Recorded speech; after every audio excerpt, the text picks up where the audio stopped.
ముఖ్యమైన వార్తలు.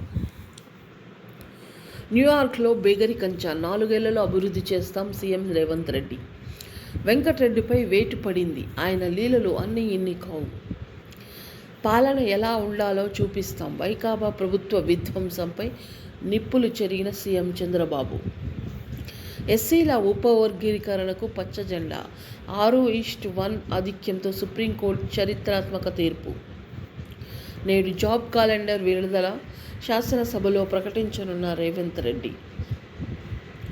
దండుగా కదిలి దండోర మోగించి 3 దశాబ్దాల పాటు సాగిన ఉద్యమం. ఏపీ హరిత సుందరీకరణ సంస్థలో అవినీతి రారాజు. డిప్యూటేషన్పై వచ్చి భ్రష్టు పట్టించారు. ఉమాదేవి శోధించింది, ప్రపంచం మెచ్చుకుంది. పరిశోధనతో ప్రతిభను విశ్వవేదికపై చాటిన యువ వైద్యురాలు. ప్యారిస్ ఒలింపిక్స్ తుపాకీ పేలింది. కాంస్యం గెలిచిన స్వప్నిల్.